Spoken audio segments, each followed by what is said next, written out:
Tina rubber and infra. ये देखिए, ये वेस्ट रिसाइकलिंग कंपनियां और रिसाइकलिंग वाली और ये गो ग्रीन कंपनियां बोल लीजिए, ये बहुत ही ज्यादा फ्लेवर में है। और ये कंपनी भी कुछ वैसा ही एक वेस्ट मैनेजमेंट का ही मैं बोलूंगा कि एक काम एक तरीके से हो गया। एंड ऑफ लाइफ टायर्स जो है उनको ये लोग कन्वर्ट करते हैं, एंड ऑफ लाइफ टायर्स को क्रम रबर्स में, और वहां से वायर्स निकलते हैं, उनको फिर ये लोग बेचते हैं। तो एक बहुत ही यूनिक टाइप की कंपनी और बहुत पुरानी कंपनी, हालांकि देखिए नाम बहुत नया है, बट मैं इस कंपनी को वैसे जानता हूं कि ये देखिए इनका ग्लेनकोर, ग्लेनकोर एक कमोडिटीज की बहुत बड़ा प्लेयर है वर्ल्ड ओवर।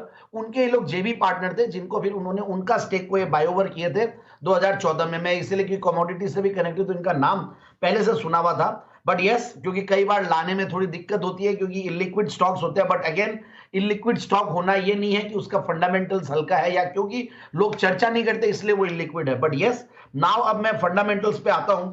1977 से कंपनी कार्यरत है और मिस्टर भूपेंद्र सेकरी, जो कि विजनरी लीडर और काफी सारे इनोवेशंस और पायनियरिंग एफर्ट्स लिए। इनफैक्ट पहले जापान के साथ एक पार्टनर इन्होंने टेक्नोलॉजिकल कोलैबोरेशन किया, तो वहां पे उन्होंने फुटवेयर को लेकर कुछ लाइक, क्योंकि रबर से रिलेटेड रहा है और one of the leading manufacturers थे 1980 के समय में। फिर इन्होंने धीरे धीरे कुछ डाइवर्सिफिकेशन किए, तो ये लोग कुछ कमोडिटीज में आ गए, और कमोडिटीज में भी राइस के one of the largest exporters थे, शुगर के, तो ये ग्रुप गजब, सोया मिल, और फिर इन्होंने विशाखापट्टनम पे कार्गो हैंडलिंग टर्मिनल भी खोला।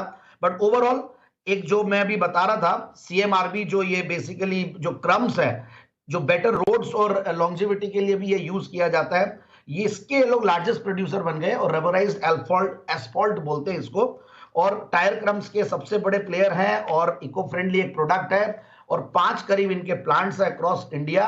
और मैंने जैसे कहा कि इनका जो जेवी था 2014 में इन्होंने उसको एक्वायर किया, ग्लेनकोर की 60% इक्विटी थी, तो जेवी का नाम था टीना विटारा, तो वहां से इन्होंने लिया और इसलिए और कॉन्फिडेंस आता है। और फिर मैं अब फंडामेंटल्स पे अगर आता हूं, तो आप देखिए टायर्स के स्टॉक्स के बारे में थर्सडे को ही बात की, फ्राइडे को ही बात की थी, काफी बढ़िया चल रहे हैं, तो हो सकता है ये स्टॉक्स भी आए। और 23 का रिटर्न ऑन कैपिटल एम्प्लॉयड है, 23.5 का रिटर्न ऑन इक्विटी है, डिविडेंड ठीक ठाक देते हैं, 1% के लगभग है। पिछले 3 साल में कंपनी ने गजब का टर्नअराउंड और गजब का परफॉर्मेंस दिया है, करीब 500% के लगभग के प्रॉफिट की ग्रोथ रही है। और पिछले 5 साल पे अगर आते हैं तो नॉर्मलाइज हो जाता है, वो करीब 31% की प्रॉफिट की कैगर। सेल्स की अगर कैगर बताएं तो 28-30%, 28-29% के लगभग 5 साल की वो भी रही है। और सबसे बढ़िया बात है, मार्जिन्स बढ़िया है, क्योंकि देखिए रिसाइकलिंग का प्रोडक्ट है, एक अलग ही तरीके का यूनिक बिजनेस, और जनरली जल्दी से लोग घुसते नहीं, इसमें एंट्री बैरियर्स बहुत रहती है। तो 18% का ऑपरेटिंग प्रॉफिट मार्जिन था पिछले सितंबर में, इस बार भी करीब 15-16% के लगभग ऑपरेटिंग प्रॉफिट मार्जिन है। तो पिछले 3-4 क्वार्टर गजब के गए हैं, कंपनी के 4 करोड़ 5 करोड़ के लगभग क्वार्टरली कमाई है, तो 20 करोड़ के लगभग टीटीएम बेसिस पे प्रॉफिट्स है।